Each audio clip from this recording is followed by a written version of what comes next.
62 hours. I'm sorry. Hello. Wind and Truth is 62 hours. Brandon Sanderson, what are you doing to me? This is almost 20 hours longer than your previous books. Why are we this long? We don't need to be this long. I can already tell you right now, we do not need to be this long. No wonder people are having so many complaints about this stupid book. It does not need to be 20 hours extra. 45 hours is long enough. What are we doing? Come on, Brandon. What are we doing? Guys, I'm getting ready to start Wind and Truth, and this book, why is it 62 hours? I can't get over the fact that it's 62 hours. Why is it 62 hours? We don't need it to be 62 hours. Anyways, I'm going to chill out. Anyways, Wind and Truth. Oh, if you're here, you likely know Wind and Truth. You likely know what it's about. So we're probably going to go ahead and just do spoilers for this one, because if you're listening to me talk about a vlog about a book 5 in a series that's this popular, you probably already know. So we're just going to go ahead and jump all in and do spoilers. So, Wind and Truth, we are starting right off where everything left off, apparently. Apparently, it's broken up into 10 days. That's the parts of the book, because of the deal that Dalinar made with Odium, because we need a champion and we're fighting to the death, basically. Thankfully, I did listen to Oathbringer and Rhythm of War summaries from Daniel Green. They were pretty good. That fourth book summary was long. It was 2.5 hours, okay? So I have done my due diligence in order to be all in on this book and understand as much as I can and be ready for it, and to not let the fact that I read Rhythm and War 2 years ago, forever ago. I didn't even read it in 2025. So it would have been at least 2024 when I read this book. So it's been a minute. So hopefully me doing my due diligence has helped me be able to be on board with this book. I don't know. We're going to find out. But I'm definitely skeptical going into this one, because of the fact that Words of Radiance was my favorite one, and it took me 7 months to read. So I have no idea how long this one's going to take me. I'm really glad that I started it now, because I thought about waiting until March to read it, because I have until end of March to read it for my goals, And I'm really glad that I didn't, because this is going to take a couple of rounds. I was going to do 10 hours each time I had the book off of Libby. No, it's going to have to be more like 15 hours in order to get done. And that's going to depend on how long in between borrows I get. This is going to be tough, especially because I'm reading other things and I'm liking the other things better. Dilemmas.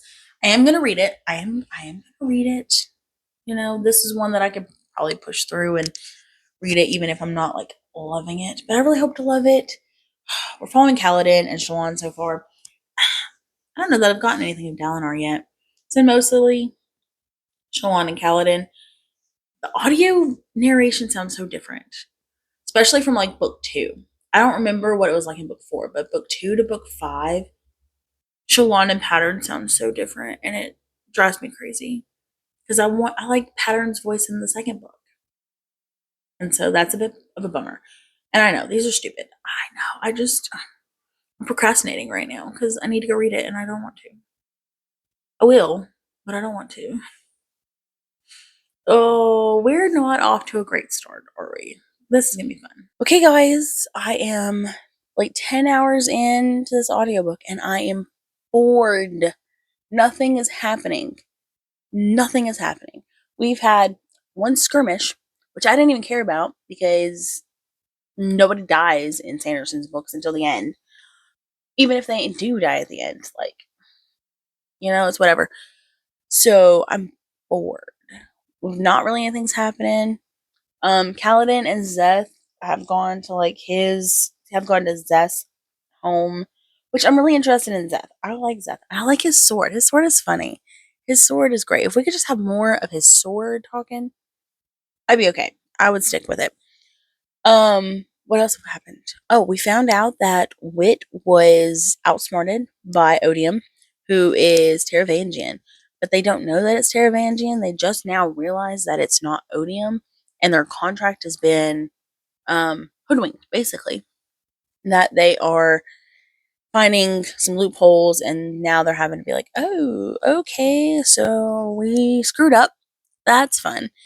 I like that Wit like goes through like all of his memories, and he's like, I'm missing 3 minutes and 27 seconds. Where is it? like that's so specific. I like Wit. Wit's always been a favorite just because he's sarcastic, and like I just like that. Right now we're not getting a lot of like the sarcastic Wit. We're getting a lot of like panicked Wit, very serious Wit, which is weird. Um, Dalinar doesn't really have a whole lot happening. We're being attacked.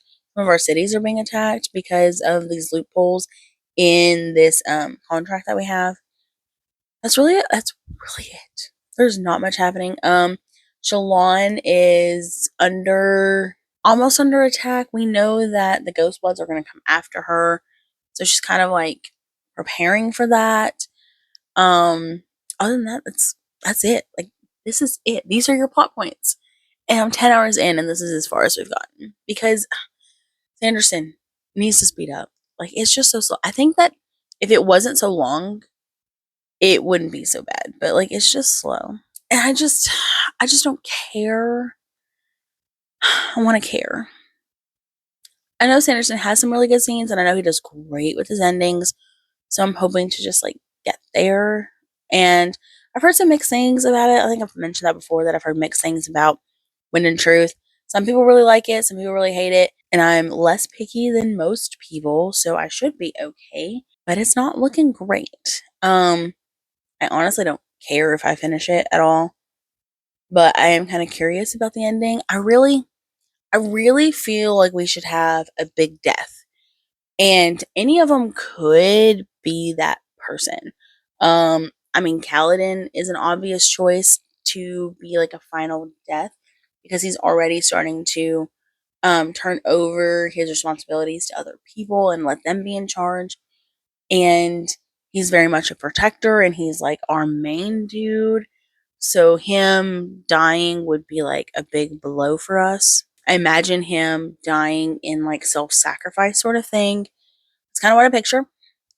Dalinar would also be a really good option there because, I mean, he's a general and he's been around the longest, and his brother's the one who died early on. Like we started our story with his brother dying, so it'd kind of be like full circle for Dalinar to die. And also him and Adolin have been fighting. Adolin doesn't want anything to do with him right now, so it would be like heartbreaking if they had just reconciled and then Dalinar dies, or if they don't reconcile at all and then Dalinar dies. Like either of those would be great plot points. Shalon would also be an interesting choice. I think that she would be like my third pick for that. I think I would go Kaladin or Dalinar versus Shalon. But I think that she would be a good option just because of the fact that like she's brought so much death, and then for her to like sacrifice herself in the long run, maybe sacrifice herself for Adolin, that would be cool. She doesn't like battle, and so maybe, she actually uses her battle skills and ends up dying trying to save Adolin or something. Something like that. Maybe she gets pregnant and then dies. That would be heartbreaking. I don't know. I I fully trust Sanderson to have something really memorable at the end of this. It's just the getting there. Like I really just don't want to get there, and it's a slog. But I will get there. I only have like a day or so left of my borrow from Libby. So I'm going to have to like re-borrow it. And I don't know when that's going to happen. So it may be a couple of weeks before you get another clip here. But it's fine. We're not really in a huge rush to read it. We're just kind of going with the flow. Okay, so definitely been several months since I last updated you because I think I got like 8 hours into the audiobook and then I lost my borrow from Libby So I had to wait till I got my bottle back. But we're back. And you'd be happy to know that I've been enjoying it a lot better this time around. So I think I'm at like 15 hours now. So I've listened to like 7-ish hours in like a week, which is pretty good considering I'm listening to other things and I haven't had as much drive time as I normally do because of spring break and my dad is taking my niece to school half the time right now. So I don't have that extra 45-minute drive every day. So that's really cut down on my audiobook time. So 7 hours is pretty good. The only problem is that I definitely will not hit 30 hours before the book goes away again. So trying to get through it as quickly as I can, while still enjoying it and not like binging it at a stupid rate, I am liking it a whole lot more. I think a lot of my problem is that everything just gets so dragged on and we have so many characters we're following and like everything is just drug out and like we get nowhere. It's like a soap opera. Have you ever watched soap opera where like it takes a whole week to get through a couple of days? Like it takes 5 episodes, 5 hour long episodes to get through a time period, right? That's how it is. That's how it feels reading Wind and Truth. Everything is just so slow and it just takes so long to get through everything. And I think that that's part of my problem. And I also really have a big complaint about the fact that everyone but Adolin has a spren. So everyone around him is a radiant. I just feel like that's too much. And I mean, and I know it's not like 100% of everybody except Adolin, but it is a lot of them minus Adolin. I don't understand why everyone has to have a spren. Why does everyone have to be a radiant? Like that just doesn't, I don't know, it just seems like it's too much. You're no longer special if everybody has it, Yeah, they each get like unique abilities, but it's no longer like real special because everyone can do it. So that's definitely a big complaint for me, and it does draw me out of the story quite a bit when I like notice it. When it's talking about like some other person and they also have a spread, and I'm just like, of course you have a spread. Who doesn't have a spread at this point? Mine is Adolin. He's the only one. But so our story is starting to pick up where Szeth and Kaladin have gone to Szeth's homeland, and Szeth is dealing with some sort of quest over there, and Kaladin's trying to get him to talk to him and like open up about his feelings. Szeth's like, I don't need to.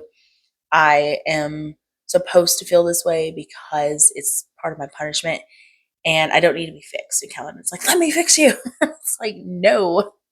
So that's a little bit entertaining. I do really want to know more about Szeth, except for the fact that like his backstory right now is kind of boring.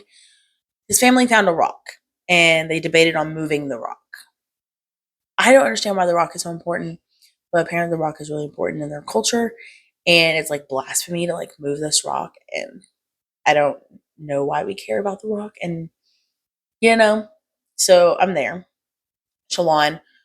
Shalon gets on my nerves. I don't know why she gets on my nerves anymore.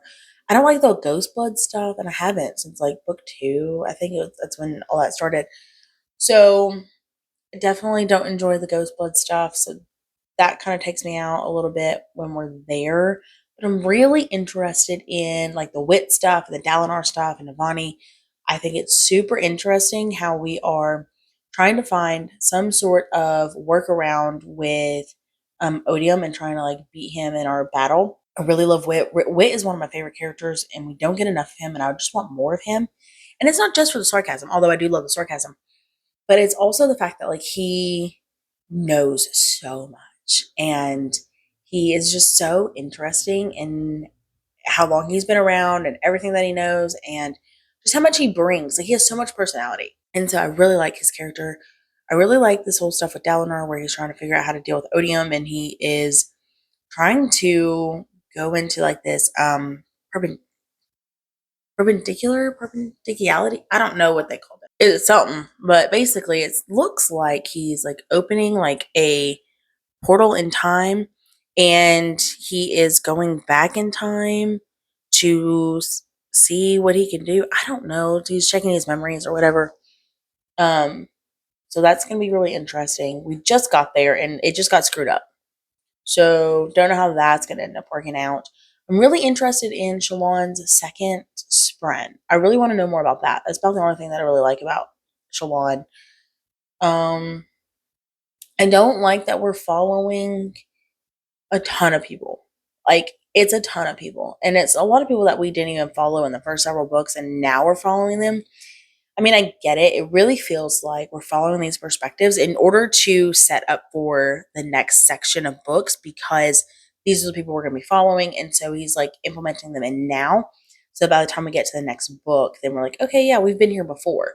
Versus that second, versus like that second half of the series being all new characters, And that's how it feels when we are following very different characters in this that we haven't followed before. So that's something. And I really don't like Lift. Lift is kind of annoying. And I think it's just because she's so childlike, but like she's not, so I don't know. I'm definitely enjoying the writing and the humor a lot more in this. I like the characters a little bit more. Like the pacing of the book is a little bit better. I think that that's been the biggest thing when I first started the book. Everything is so slow, right?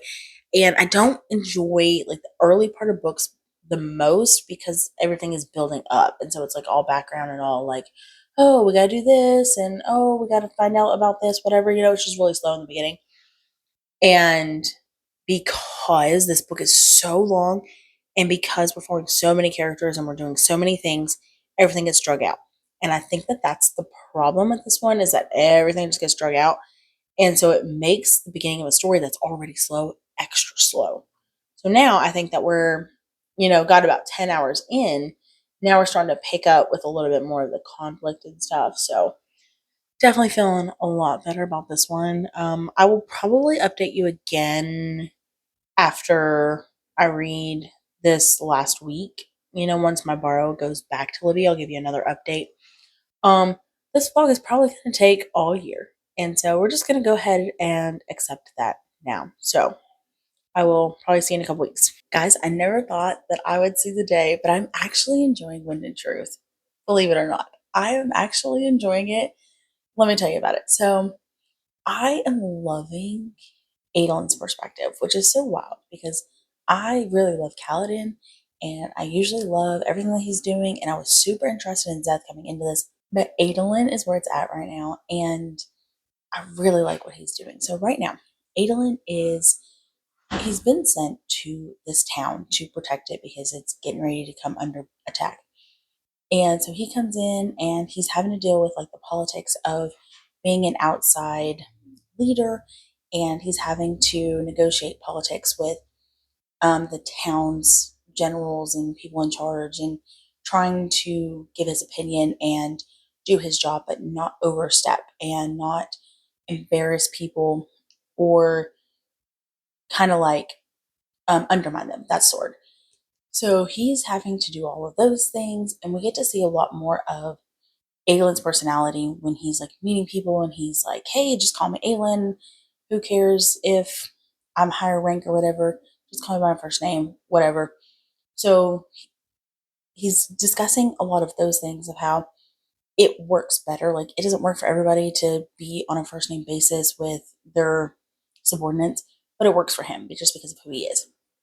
And so we're dealing with like some battle strategies and him becoming friends with this emperor and trying to like teach him and help him out in the best way that he can.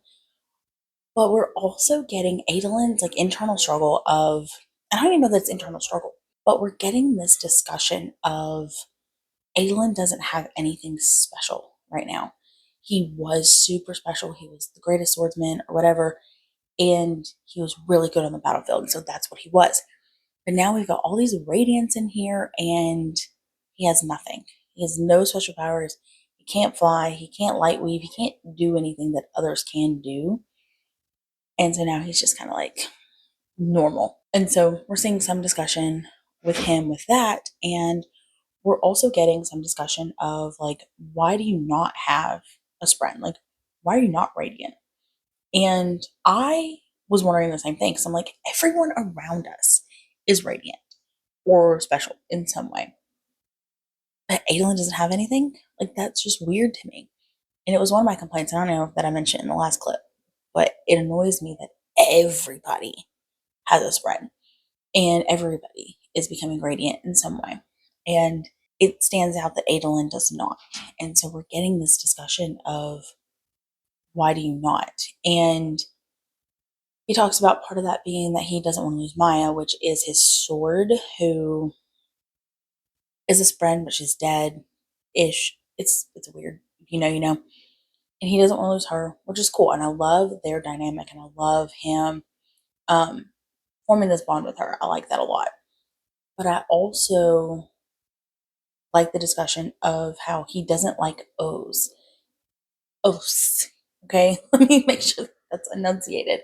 Because of the fact that he grew up with them and he resented his dad a lot for those, and he has this belief that an oath is stupid if you've changed.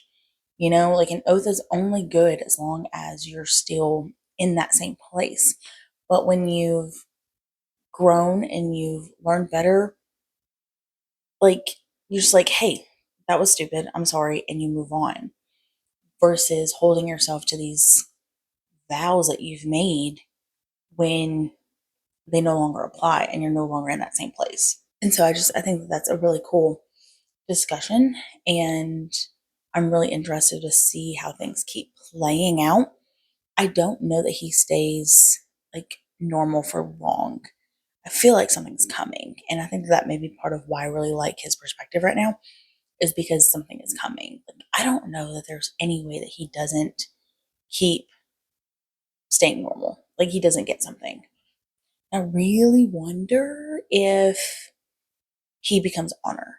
Like, Dalinar is trying to find a way to like become honor and become a god or whatever. And everyone's like, no, you can't do it. And the Almighty, or his friend, whatever, is like chastising him for it and is like, no, you could never do it. You don't have like the personality for it. Like he doesn't qualify is how I'm like understanding it. And so I just wonder if maybe that'll go to Adolin, which would be really cool for Adolin. So, but yeah, Adolin's my favorite part right now. I am a little bit interested in like Szeth and Kaladin. I really want to know what is happening with Szeth. I don't really care much about his flashbacks right now. They're super slow.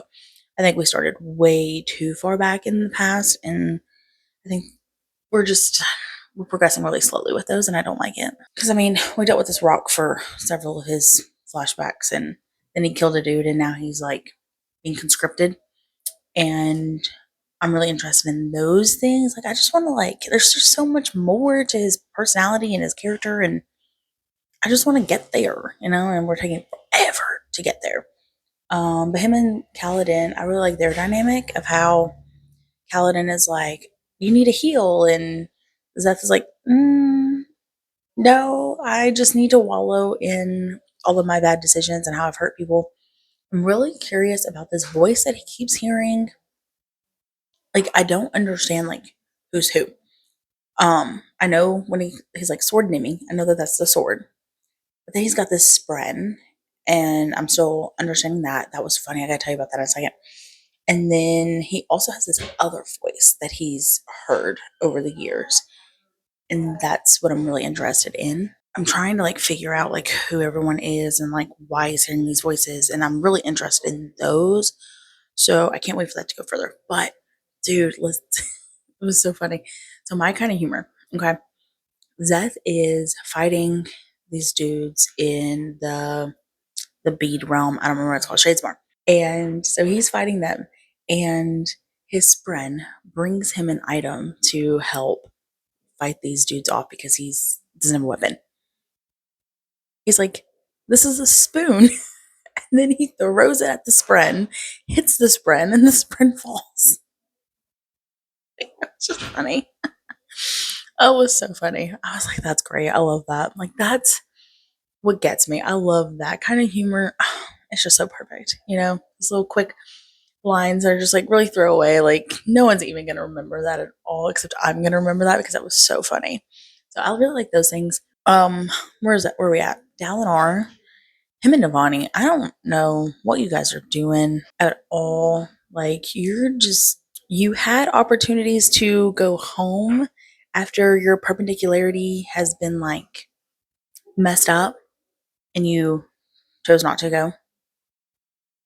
We are not the same. I really think I would have chosen to go home because, like, I'm not getting stuck in these memories. I'm really interested to see where we go from here because they're trying to figure out where Honor died. And I'm really concerned because Lift and um what's the kid's name? Gav. That is the grandson. They're all trapped in this perpendicularity. And nobody knows they're there. And we have Shalon and Renarin and what was his name? Relaine. That's his name. All trapped in this perpendicularity and no way to get home. So I mean they'll end up getting home, but like what kind of adventures are we gonna have in the meantime? So like the story is like just picking up. I think it was like hour 10 when the story started picking up. And I got to like hour 25. I made really good progress. Like I was really proud of myself and how much I got into it. And it wasn't even like a chore. Like those first like 8, 9 hours were a chore. But after that, I've been doing just fine with it. It's been a lot of fun. I really like Wit. I want more of Wit. Wit is so funny. And it's wild when Navani and Dalinar went back into the past and they're talking to like the memory of Wit and he's like super self-aware and he's just like melting. Like, what is happening? Like, I don't understand why this is happening. But it was fun interacting with Wit in those moments. So really like that. I think that's all of like the big things that are happening. The things that are important to me anyways. But so yeah, I'm enjoying it. I even thought about so I've been using Libby and you borrow it for 2 weeks and then you have to wait in line to get it back, right? Well, it's gonna be like a 24-week wait. I even thought about like going to Hoopla because I can find it on Hoopla and getting it faster. So I'm thinking about doing that just so that I can like continue. I was gonna start Onyx Storm in like after this one. Like I don't know how to describe that where it doesn't sound too stupid. I was gonna have to wait between now with Wind and Storm and finishing Wind and Storm because I was waiting for Libby, right? So I was just gonna do Onyx Storm in that gap. But I think I may just go ahead and finish Wind and Truth, or at least get a little bit further in it, which would put off Onyx Storm, which I really want to get to. But I worry that if I don't continue Wind and Truth now, I may not like it later. You know, like I may come back to it and just be like, oh, we're back to it dragging on. So I really think that that's what I'm going to do instead of Onyx Storm. I guess we'll find out. Okay, so Wind and Truth. I think the last time I talked to you, I told you that we don't get very far because there's so many perspectives and there's so much happening. And I don't know that there's been a whole lot that has happened in the plot since I last updated you. And I think that that was like 15 hours ago in the audiobook. I think I updated you at like 20, 25 hours. I'm now 40 hours in, and I don't know if there's been a ton that has happened as far as like the plot goes. But I will catch you up to where we're at because we've had a couple of developments. Let's start with Renarin. Renarin and Relaine, I think that's how you say it, the singer. They are finally like voicing their interest in each other a little bit. Renarin is taking charge and he's being more confident and he's trying to like be like an adult and like actually do things instead of just like being really passive and sort of relying on the fact that like he's can't do anything, you know? So he's actually like stepping up and like doing things. We're learning some about like the past and things, and we've got this god that we're trying to like find and release or like move her prison. I don't know exactly what they're trying to do with her, but they're trying to find her before the Ghost Bloods find her. And then we have Shalon with us, and we're like this close to finding out what happened with Mom, and like that's what I want to know. all I care about with her is I want to know what happened to your mom. That's it. That's all I want to know. And we're so close. It keeps like popping up. And then she's like, don't think about it. Come on. Like, it's time. And like Radiant and Veo keep telling her, like, hey, it's time to face this. And so I'm just waiting on her to face it because she needs to. And then let's see. Dalinar. Dalinar's part's kind of interesting because he's trying to find Honor and trying to figure out how Honor died and when Honor died and all these things. And we just got some revelations about Honor that maybe he hasn't actually died. And we found out that the Stormfather knows more than he's saying, and he's just not telling us. Also, Dalinar and the Stormfather's relationship, the Stormfather does not like him. Like, why are you bonded to him? You do not like him. Like, he's always like, you can't be Honor, you can't take on Honor because you're not good enough, and you're just like your brother, yada, yada, yada. And like, you definitely sound like you don't like Dalinar. And so, like, I don't know what's going to happen with that. And right now, like, Dalinar ticked him off and he just, like, left him. So, like, I don't know what that does for their bond and if they're going to continue to be bonded. I don't know. We don't know that yet. I am curious what's getting ready to happen. And it brings up a lot of stuff. Like, I don't understand the difference between the Heralds and the Radiants. Like, I know that they're separate. And I know that the Radiants are the ones who broke their oaths and brought on the desolation and all those things. Like, I understand that. Why do we have both? Like, what are the heralds doing? I don't understand. So I'm hoping that this book will tell me, and if not, then I'm gonna have to Google it. I want to Google it now, but I don't want spoilers for this book. So I'm trying to just be patient. So I'm waiting on that. And then Adolin. Adolin is still my favorite. I'm loving Adolin right now, and he's actually the reason why I'm like, okay, I need to update. Because he lost his leg. What are we doing? Like, is he actually gonna keep the limb gone, or are they actually gonna get the Radiance to like heal him? Like, what are we gonna do? I don't know which way I want that to go either, because he's been dealing with the whole thing of like, I'm my father's son, and so like I'm supposed to be in charge, I'm supposed to be big and bad, but like I feel like I'm already nothing because of the fact that I don't have extra powers and everyone's overpowered and all these things, and I'm just human. So I don't know. We're already dealing with those things, and I don't know if it's gonna continue to where he's like, oh, well, now I'm even more helpless and can't help anybody. And he's like gonna fall into this pit and then maybe get some character development of like, okay, I'm bigger than this. Have more to offer than just my army prowess. So I don't know, but I do love Adolin. Adolin is a soldier, okay? So he's in this battle and he loses his leg and he's been like knocked out, right? Well, he comes to and he realizes that he doesn't have a leg. The boy doesn't even take 5 minutes to be upset about it. He's like, all right, get me up. I gotta be a commander now. And they're like, dude, what are you doing? And he's like, I have the most battle experience. I need to lead.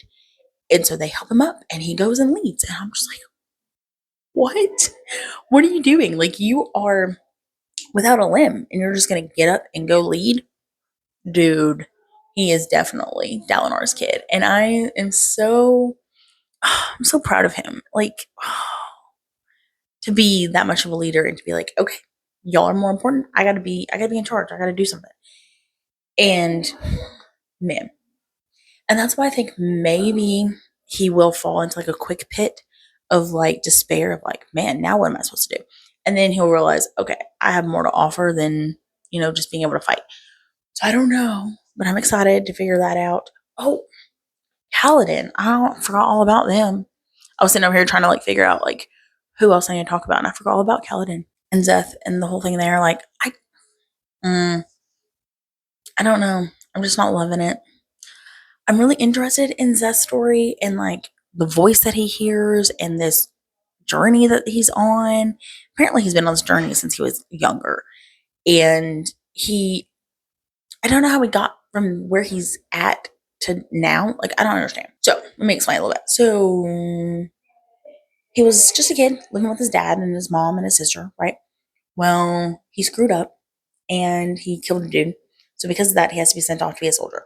Well, then some things happen there, and they're like, well, you get sent off to be with these other people.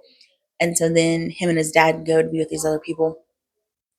And then maybe his sister went too. I think his sister went too. And then he's with those people. And then he gets sent off again. and he has to go by himself. It sounds like they've noticed that he's got this ability. They know that he can talk to this voice. And they're like, okay, so have to move up the ranks and you have to go be with these people who are on a very special mission. And I don't know what they're doing. I don't know why. I don't know where they're going. We don't know anything. His whole goal is to meet the voice and to figure out like who it is. And he has to go on these journeys. And right now, Kaladin is helping him try to finish his journey. It's like a little pilgrimage that he's on. And I don't know where we're going. Like, how did we get from you were on this track to be this, I don't know, almost like a herald? Like, you're on this track to be like radiant herald, whatever, like this, like leader type dude. You're on track to be here. How did we get from here to you're an assassin to you have this oath stone to now you have fallen from grace and died and now you're a herald again? How did we get here? We only have 20 hours left of this book. And a lot can happen in 20 hours. But I feel like we have a lot of ground to cover. And I don't know that we're covering it very quickly. So I feel like we're going to miss a bunch. I don't know. I mean, Sanderson's usually pretty good about filling in all the gaps. But dang, come on. So I don't know. But yeah, it's fine. Like, I'm curious about the answers for Zeth. But I just want the answers. Like, I don't want to watch how we get there. His friend is kind of funny, but we haven't had any funny moments in a while, and so I just don't care. So yeah, that's where I'm at right now. Is Adolin is really what's pulling me along. Who would have thought, you know? But anyways, I will probably update you maybe once more before the end. I don't know. Depends on how much happens. Not much has happened. Guys, so much has happened. And I don't even remember anything I said in the last clip. So I have notes that I've made from now till then, from then till now. And I don't even know. So this may be a little bit all over the place. And I may not go into depth about a whole lot of things because a lot of things happen, but like nothing happens. You know, like it takes us 10 hours to get through any kind of plot point for any of the characters. So it just takes forever. So I do have some notes and some feelings about a lot of these things. So let's get started. The first thing is Shalon. Her mother is a herald, and her mother tried to kill her, which I mean, I figured something like that happened with her mom because she ended up killing her mom, but her mom was a herald and needed to kill her. And I don't remember why they needed to kill her. The heralds were trying to convince her to kill Shalon, and absolutely wild. But then it was because of that that Shalon broke her vows to Testament, which killed Testament, which was her spren, which all that comes full circle. And they're talking a lot about like the desolation and the heralds breaking their oaths or whatever. I don't understand a whole lot of things that are happening there at all. Like, I don't understand how everything now is connecting to a lot of the past stuff from like way, way before. They're doing a lot of that where we're getting a lot of the backstory and the lore of the god and how everything kind of went to crap and how the radiants were made and the heralds were chosen, like all of that kind of stuff. And I don't understand who's who, and I feel like everyone's using different names, and I just don't understand. So I don't know. I'm gonna have to ask Google about how all that connects later. I'm really resisting the urge to do it now because I really don't want to be spoiled for the very end of the story because I'm so close. I got like 8 hours left. Can't get spoiled for that. But I don't know that we've had much Shalon since I got that revelation that she killed her mother because she tried to kill her. I do like that we saw that in a memory. Like Shalon is very much against following her memories. She doesn't want to see it, doesn't want to do it. And so I really like that when we're in this, I don't even know what it's called. We're in this like dream space where we're following all these memories and we're getting to see a lot of these different things through time. And then she gets to see this memory for her. And we got to see the wedding. We got to see a little bit of her wedding to Adolin, which we never got to see. We were in book 3, 2 or 3, I think. And they were dating. And then we jumped to the next book and they're married. So I was really sad that we didn't get to see that when it happened. So I was glad that we got to see a little bit of that in this story. I do want to know more about her mom and her mom being a herald, though. But I don't know how much more we're going to get from that. And then, oh my gosh. Odium, Yasna, and Fen together, and they're like, Odium's trying to get Fen to turn tail and be on his team, and he's gonna like cut her a deal, right? And Yasna's there to be like the wisdom, and he outsmarts Yasna.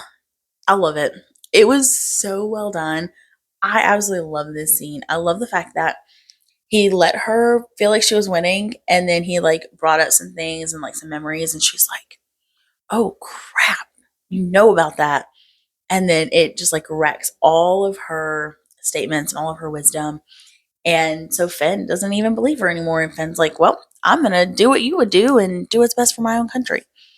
And so she signs the deal with Odium, and Odium keeps telling Yasna, like, you work for me. You don't admit it, but you work for me, and you've worked for me your entire life. And I'm just like, is she going to turn? Is she going to join Odium's side? I feel like someone is going to join Odium's side, and it's going to be someone that we don't expect.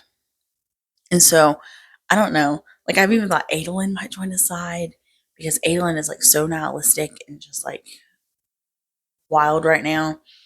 But I have no idea. But I feel like someone's going to join his side.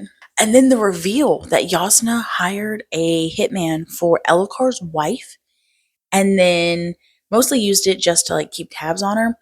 But then Elokar's wife ended up dying anyways, and that gets revealed to Fen, and Fen's like, oh, so would you do that to me? And they're like, yeah, I already have. Like, I've been tailing you and keeping tabs on you forever because I don't trust you. And that is, it was great. I loved it so much. It's one of my favorite scenes in this story so far. And then I like the fact that we finally understood why Szeth became truthless, and the fact that he did some things that he thought was right, and he finally made some choices, and then turns out it was a crappy choice. And so now they're like, well, you're going to be truthless, and now other people are going to make your choices for you. Because we see him struggle his entire life with making choices, and he wants to make the right choice, but he doesn't know what the right choice is, and he's terrified of making the wrong choice, and he always wants to be told what to do. And then as he gets older and he starts learning that he's got to make his own choices, and he starts making choices and screws up, and then things happen, and then now he's like, just somebody else decide for me. And so him being truthless is a really good thing for him in that regard, because he doesn't have to have the pressure of making choices. He can just do whatever they say. I want to know more, because if I remember correctly, we found out that him being truthless like wasn't a real thing. Like, it was just all in his head that he had to obey.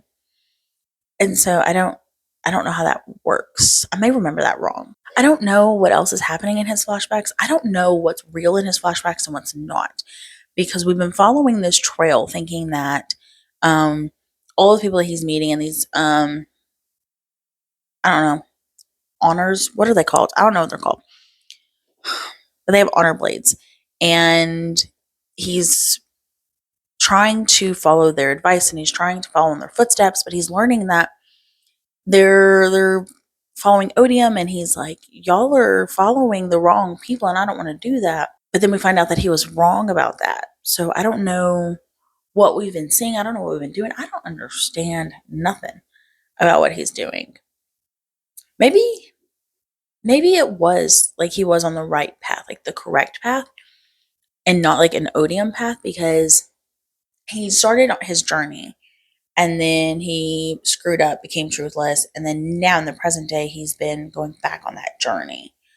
What do they call it? Like a crusade or something, I think is what they call it. And so he's been trying to do that again. And so maybe it was right. But I wonder about this voice in his head. They talked about it being Odium, and then, or like the Void Ringers. But I want to know, like, what is this voice that he's hearing? That's the only thing that I really need to know about Szeth right now, is what is this voice that we're hearing? I find it weird that Kaladin beat Nail with a flute. Why is that what we win with? Like, I don't understand. I love the fact that they use all of Kaladin's attempts at learning the flute and all his practicing to like come back and use all of that in the wind to like get it now. I thought that was interesting. But I find it weird that we beat him with a song from the flute. I don't know. I don't know why that had to happen like that. But it is like really cool, because Sanderson does do that kind of thing a lot, where you get something early on and then it like shows up a lot later. Like, we got the flute in book 1, and then he like lost it, and then like Whit made a joke about it throughout the story, And then he's like, here you go, you can have it again. And so now he's finally practicing. So that connects us back to like book one and things that Sanderson had like laid out then, which is pretty cool. Like Sanderson does a really good job with like that kind of thing.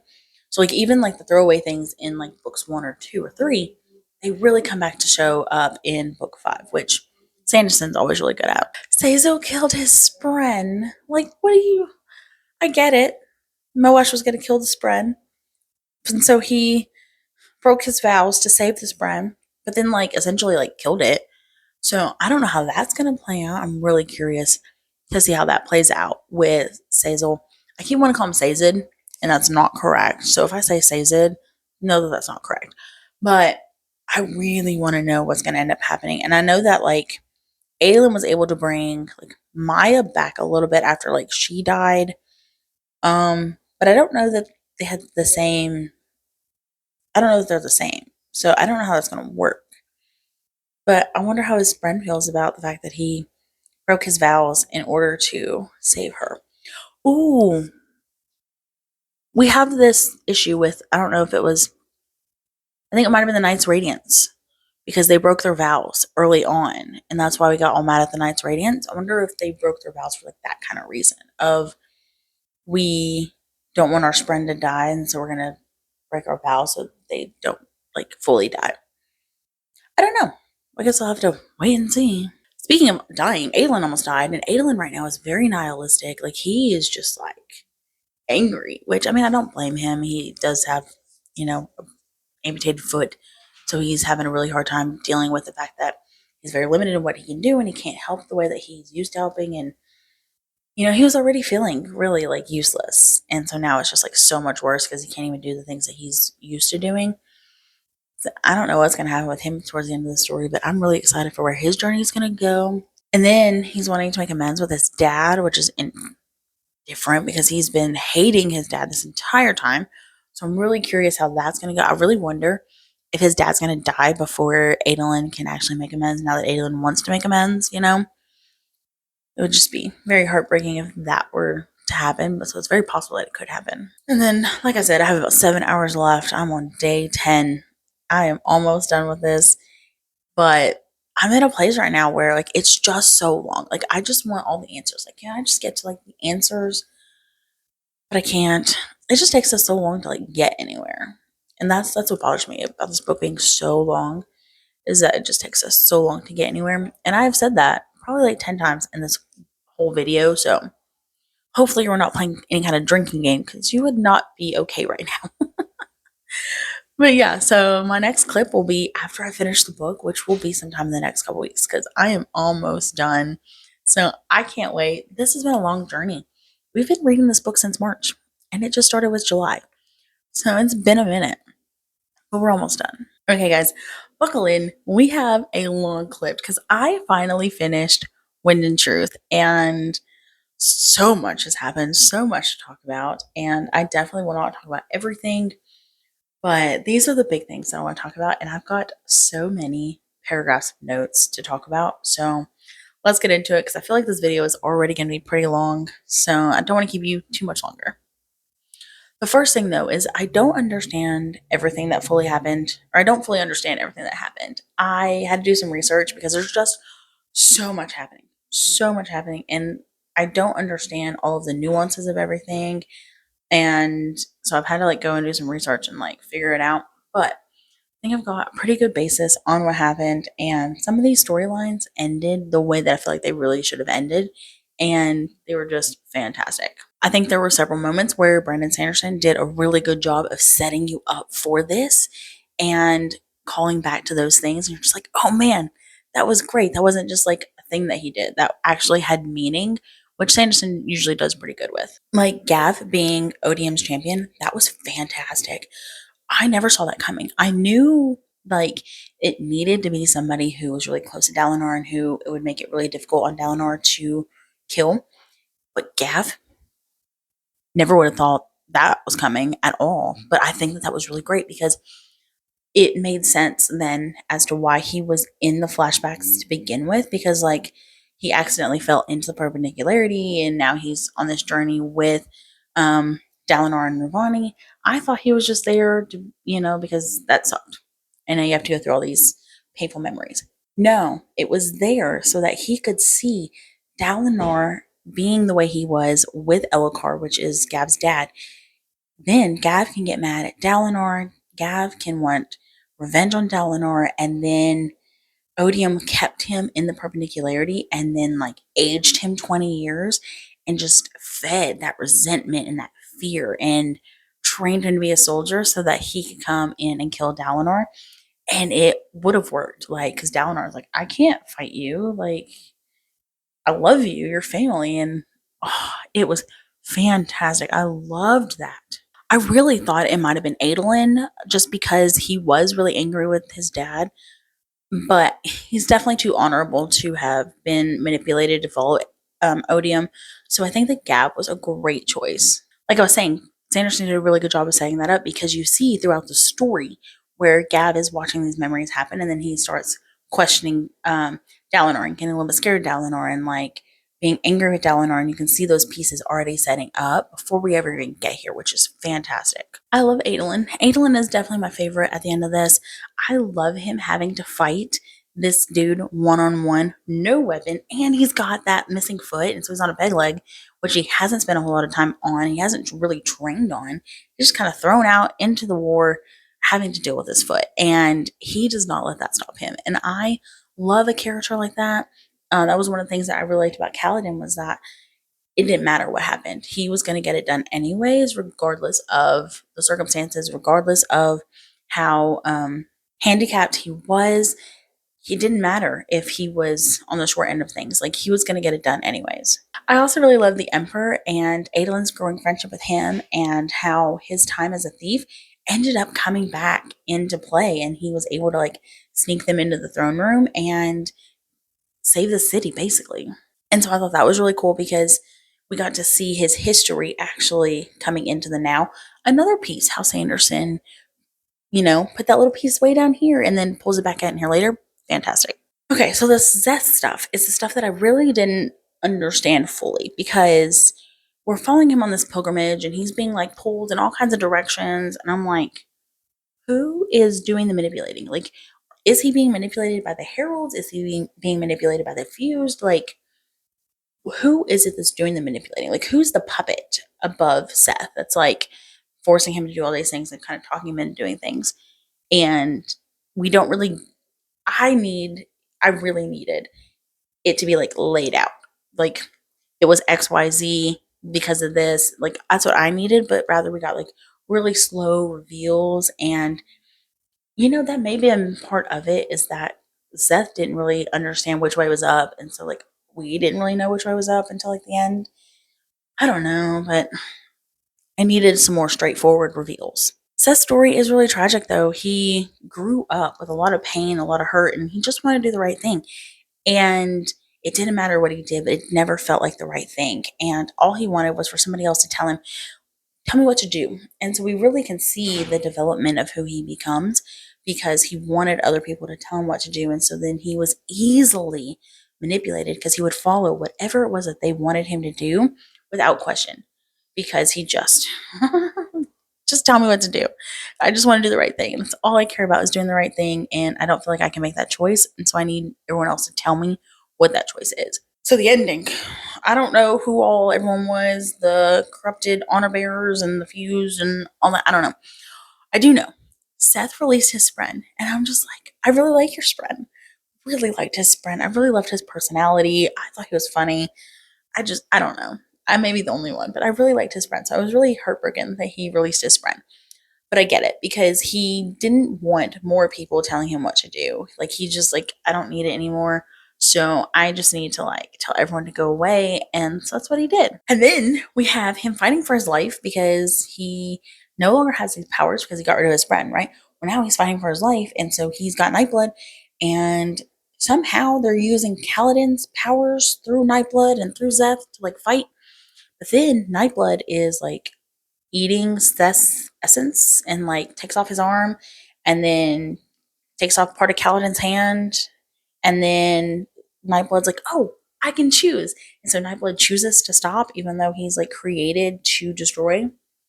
I don't know. It was wild.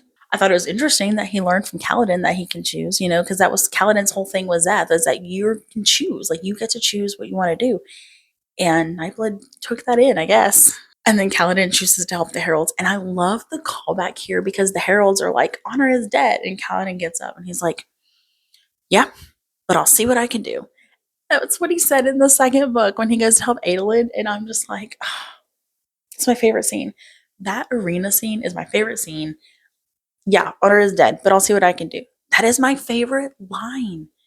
Like, I love that line so much. And so for them to call it back, fantastic. And I think it was really great for Kaladin to finish his journey as a herald. And I don't even know that he's technically a herald, but like he's taking the place of a herald and helping the heralds finish their oath pact so that they can bind Odium, which we'll get to in a second.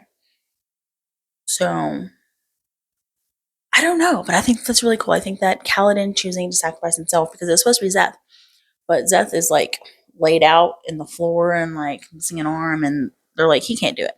So Kaladin ends up taking Zeth's place and sacrificing himself, which is what Kaladin does, So Dalinar and Odium. Dalinar shows up, gonna fight Gav, right?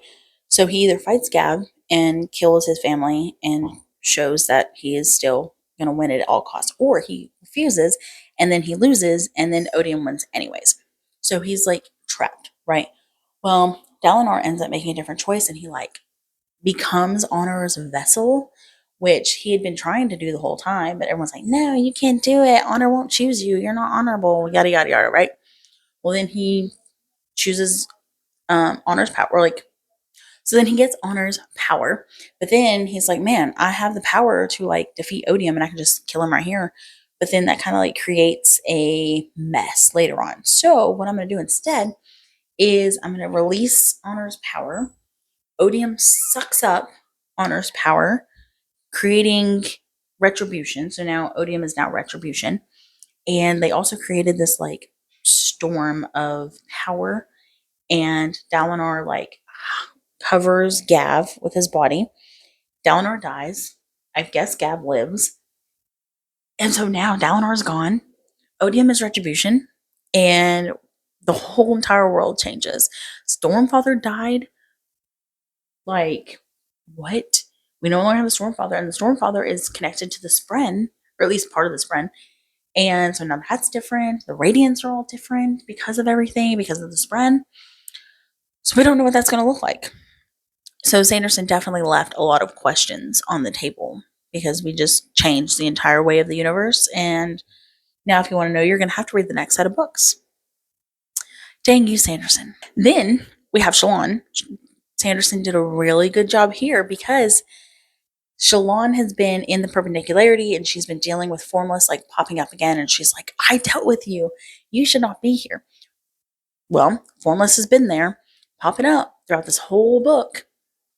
It was a spy.